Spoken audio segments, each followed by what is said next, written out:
It's Ultra 265. Time to talk with the Hans. Hans Kelder's with us. Good morning, Hans. How you going, Scotty? Doing well. How you going, Joe? I'm very well, thank you, Hans. Thank you for asking. I'm a little nervous because I said, what are we talking about? You said, I'm going to put you boys on the spot. I am, yes. And that's all you've told us. I know. Wow. And this is live radio, that's what I like about this. Right. Okay, go. Okay, well, the first thing I do is, this is confession time. So my wife was talking to me earlier this week. Uh-oh. And I was hearing her, but I wasn't really listening. You know, like the sound waves were there and I was looking at her, but and she caught me out. She asked me the questions. And you know how it is sometimes. Yeah. So, you know... Does she ever stop and go, can you repeat to me what I just said to you? No. But anyway, I got caught out and I felt like, you know... Is it just my wife?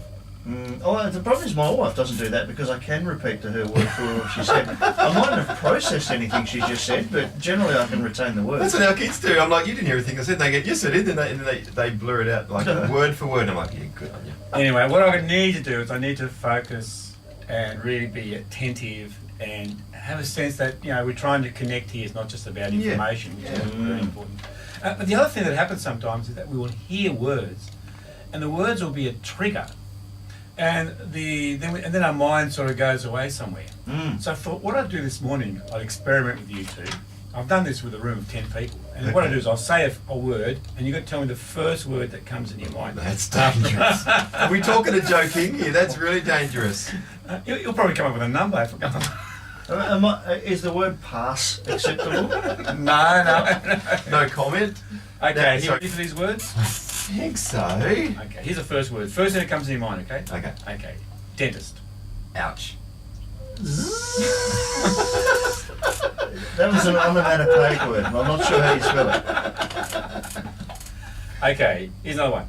Talent. Joking. X Factor. There you go. Now how about SBS?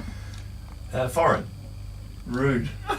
You know what it stands for, don't you? Sex before 7. Anyway, water. Drink. H2O. How boring. Anyway, look, what I'm trying to... We can go. These are fun. Got some more. I could go brown. Poo. That's what I was going to say.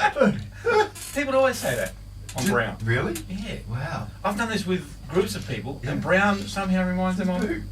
There you go. There you go. That's why I don't wear a lot of brown. Because it reminds me of poo. Anyway, the point is... Like your jacket. Why do I like chocolate so much then? Yeah. Yeah, how come people don't say chocolate? Oh. Anyway, the point is that words are triggers, and sometimes you're talking to someone and they'll say a word and your mind goes off because your brain's working, it's getting the information, and it often associates words with certain events and things. And different words mean different things to different people. So the brain actually, it just goes a little bit different with different people because they hear words differently.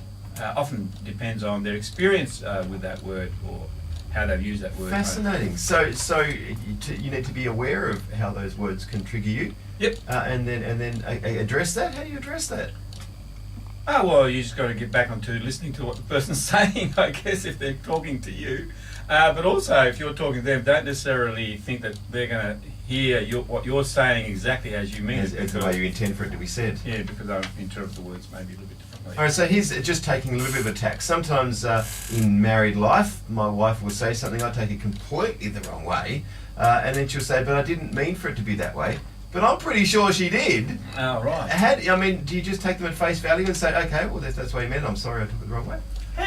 Sorry, Hans, before you answer that, how do you feel about this being used as a therapy session? It's good. I like it. This is like free. Are you okay with that? You're not getting paid at this. No. I'm fine. I'm just going to start the clock.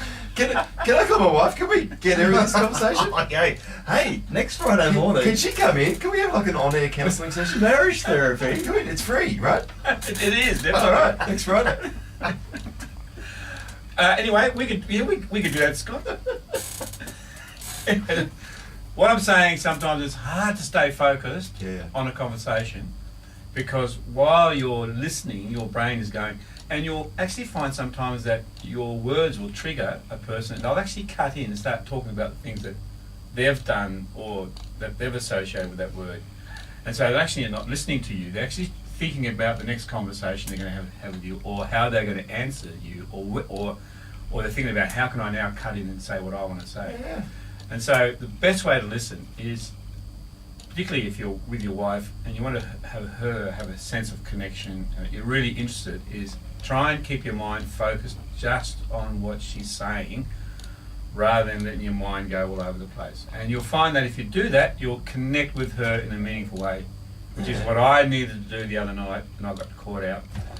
So, look, if you're out there today and you people are talking to you, Focus. particularly your focus, listen. Do you feel, just before I let you go, thank you for being here, do you feel sometimes that Joe and I lack a little bit of focus when we're talking to you? No, you guys are great. Okay, good. I really feel connected with you blokes after I leave. Oh, good. I feel much better now. Wow, I can sense another weird group hug coming on after that. We love your hands. Thanks for coming.